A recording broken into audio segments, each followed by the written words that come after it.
Hello friends, myself Rahul Singh and welcome to my YouTube channel NCC army racing Rahul. दोस्तों, आज का हमारा topic है ह्यूमन रिसोर्स एंड डेवलपमेंट, यानी मानव संसाधन और विकास। ये टॉपिक बड़ा है, इसलिए इसको दो पार्ट्स में पढ़ाऊंगा।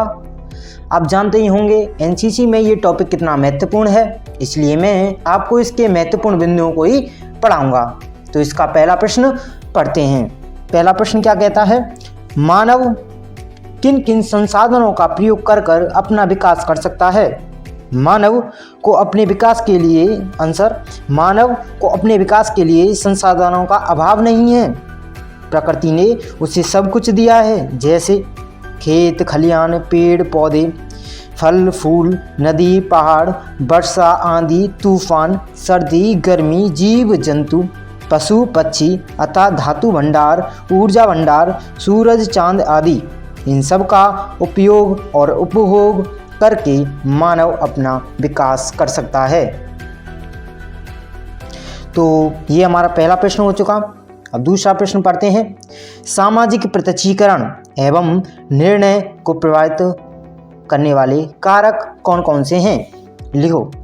तो सबसे पहले सामाजिक संरचना, दूसरा प्रत्यक्षीकरणकर्ता की क्षमता, तीसरा व्यक्तियों की विशेषताएं, चौथा सूचनाओं की मात्रा एवं क्रम, पांचवा आवश्यकताएं, छठवां सामाजिक सहमति, सातवां मूल्य प्रणाली, आठवां बार बार दोहराना।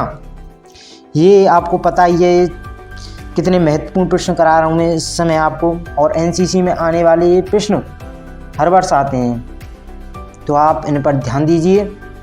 आगे प्रश्न चलते हैं। प्रेरणा किसे कहते हैं? प्रेरणा व्यक्ति की वह अंतर्निहित शक्ति है जो व्यक्ति को क्रिया करने की प्रेरणा देती है। व्यवहार से ही प्रेरणा का अनुमान लगाया जा सकता है। प्रेरणा व्यक्ति के व्यवहार में उद्देश्य की दशा निर्धारित करती है। जो प्रेरणा है वो किसी व्यक्ति के व्यवहार में ही उसके उद्देश्य, यानी उद्देश्य का मतलब यहाँ पर उसके एम से है, उसे निर्धारित कर देती है कि वो क्या बनेगा आगे बनकर, कौन सी नौकरी करेगा। यहाँ पर ये समझाया जा रहा है। यह दो प्रकार की होती हैं। जन्मजात प्रेरणाएं, जैसे भूख प्यास आदि, बहुत सी प्रेरणा होती हैं। अर्जित प्रेरणाओं में तुम्हारी सामाजिकृत जैविक चालक होते हैं। सामान्य सामाजिक प्रेरणाएं, व्यक्तिगत सामाजिक प्रेरणाएं में तुम्हारे गोल आ जाते हैं, यानी एम, गोल, आकांक्षाएं, ये तुम्हारे व्यक्तिगत हैं। आगे चलते हैं। आगे प्रश्न दिया हुआ है, व्यक्तित्व यानी पर्सनालिटी किसे कहते हैं? तो यहाँ पर बहुत अच्छी तरह से मैंने लिखकर समझाऊंगा आपको कि व्यक्ति में जितनी विशेषता होती हैं, आप अपने ऊपर ही इस बात को रखकर देखिए कि आप में जो जो विशेषताएं हैं वही आपका व्यक्तित्व है, वही आपकी पर्सनालिटी है। और हर एक व्यक्ति के अंदर उसकी निजी व्यक्तिगत पर्सनालिटी होती है। तो इसे आगे बढ़ते हैं। व्यक्ति में जितनी विशेषता होती हैं उन सभी का संगठित रूप व्यक्तित्व है, अथवा व्यक्ति के जन्मजात एवं अर्जित गुणों का संगठन ही, क्या अथवा नहीं है यहाँ पर, ये संगठन ही व्यक्ति का व्यक्तित्व कहलाता है। व्यक्तित्व में मुखमुद्रा, चाल ढाल, वेशभूषा, बातचीत का ढंग, व्यक्ति की बुद्धि, योग्यता, आदत, रुचियाँ, दृष्टिकोण, चरित्र इत्यादि शामिल होते हैं। तो आप यहाँ पर इस बात को समझिए कि व्यक्तित्व को बढ़ा भी सकते हैं हम। जैसे किसी का व्यक्तित्व वीक है तो उसकी पर्सनालिटी को डेवलपमेंट भी कर सकते हैं। इस चैप्टर का यहाँ पर यही है मतलब कि यहाँ पर अपनी पर्सनालिटी को कैसे डेवलपमेंट करें, ह्यूमन किन रिसोर्स से यानी संसाधनों से अपनी व्यक्तित्व को बढ़ाएं। तो यहाँ पर सबसे पहले दिया हुआ है मुखमुद्रा। यहाँ पर समझने की बात यहाँ पर यह है कि किसी की मुखमुद्रा तो बहुत चिड़ेपन की होती है, और किसी का स्वभाव मुख पर थोड़ी हंसी होती है, और किसी के मुख पर तो बहुत सारी हंसी होती है। लेकिन आप अपने मुख पर यानी मुंह पर एक ऐसा स्टैचू लगाओ या ऐसी मुद्रा लगाओ कि आपका मुख शानदार दिखे, न ज़्यादा हंसी हो न ज़्यादा चिड़चिड़ापन सा दिखे उस पर। तो दूसरा पॉइंट इसमें दिया हुआ है चाल, यानी चलने का तरीका। कोई तो ऊँट की सी चाल चलता है, कैसी ऊँट की सी चाल, कोई स्टाइल मार्च चाल चलता है, कोई उचक्कर चलता है। तो ये चाल अपनी एक ठीक चाल बना लो कैसे चलना है। उसमें ना ज़्यादा स्टाइल हो, ना इतराना ज़्यादा हो, ना ज़्यादा बिगड़ी हुई चाल हो। चाल ठीक से चलो। तुम्हारा तीसरा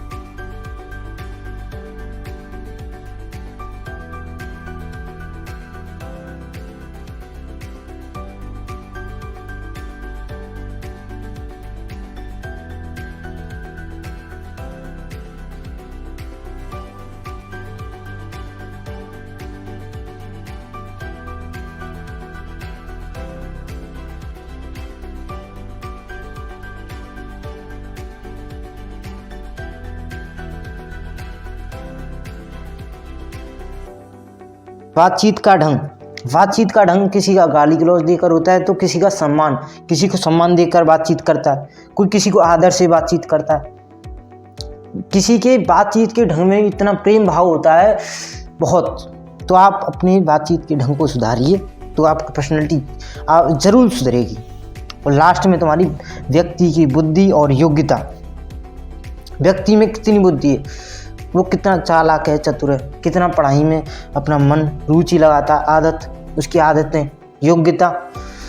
और तुम्हारा दृष्टिकोण का मतलब यहाँ पर ये है कि आप किस निगाह से किसको कितना जज कर रहे हैं और कैसे कर रहे हैं, उसकी कितनी बात को जानकर जज कर रहे हैं, अपने दृष्टिकोण से उसके लिए क्या क्या कह रहे हैं।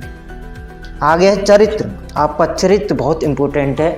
यदि आप अपनी पर्सनैलिटी को वास्तव में डेवलपमेंट करना चाहते हैं तो अपने चरित्र को हमेशा 100% रखिए, इसे कभी गंदा ना होने इत्यादि शामिल होते हैं। यही पर्सनैलिटी है। आगे चलते हैं। व्यक्तित्व का विकास कैसे करें। यहाँ पर ये प्रश्न है, व्यक्तित्व का विकास कैसे करें। व्यक्तित्व का विकास कैसे करें, यहाँ पर ये विकास रह गया था। व्यक्तित्व का विकास कैसे करें, व्यक्तित्व का विकास कैसे करें। तो यहाँ पर व्यक्तित्व का विकास का है, व्यक्तित्व की प्रक्रिया गर्भाधान से लेकर मृत्यु तक सदैव चलती रहती है। व्यक्तित्व के विकास के लिए मुख्यतः आधार हैं। व्यक्तित्व के विकास के लिए मुख्यतः आधार ये हैं, इन्हें ध्यान से देखिए। यहाँ पर ये रह गया गलती से, विकास लिखने में मुझसे कोई गलती हो गई है, ठीक है। तो सबसे पहले वंशानुक्रम, यानी कि वंश से, अपने जन्म से ही हेरिडिटरी, वंश से ही उसमें कुछ व्यक्तित्व, उसकी कुछ आदतें होती हैं, वंश से ही उसकी शारीरिक संरचना होती है।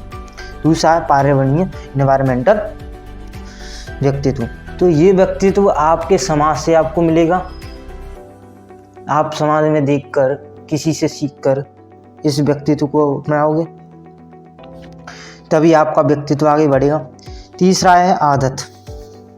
आप अपना व्यक्तित्व का विकास अपनी आदत से, किससे, आदत से बढ़ा सकते हैं।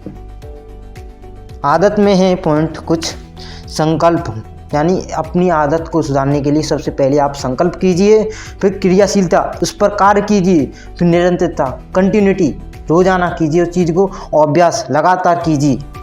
अच्छे उदाहरण और अच्छे उदाहरण देखिए कहीं पर कि किसके कितना अच्छा व्यवहार, किसका पर्सनैलिटी किसी अच्छी है, कि ह्यूमन सेंस किसी का अच्छा है, उसे देखकर अपने अंदर प्रोइए और अंत में अपने आप को पुरस्कार दीजिए, रिवॉर्डेड कीजिए अपने आप को। आपका व्यक्तित्व अवश्य बढ़ेगा।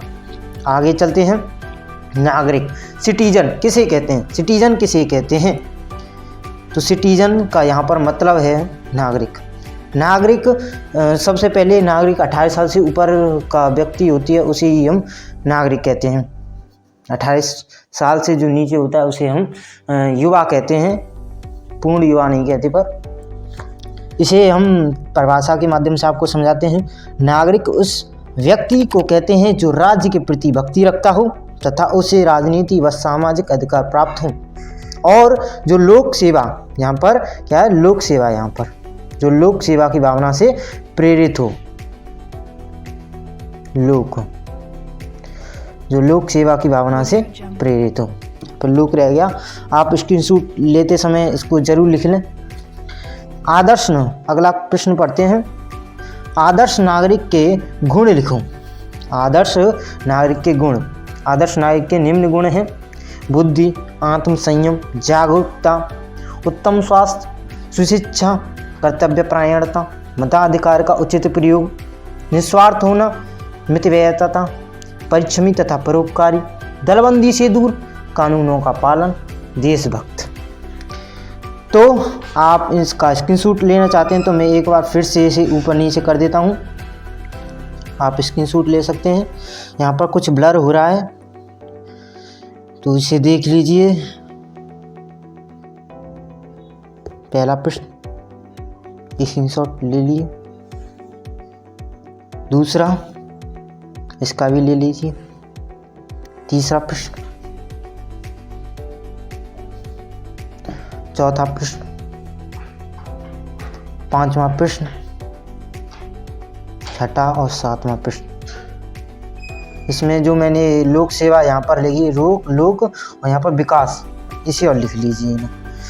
तो आज के लिए बस इतना ही, क्योंकि आज ज़्यादा टाइम हो चुका है। इसके अगले पार्ट 2 में जल्द मिलेंगे। चैनल को सब्सक्राइब, लाइक, कमेंट और अपने दोस्तों के साथ शेयर करना ना भूलें। धन्यवाद, अलविदा।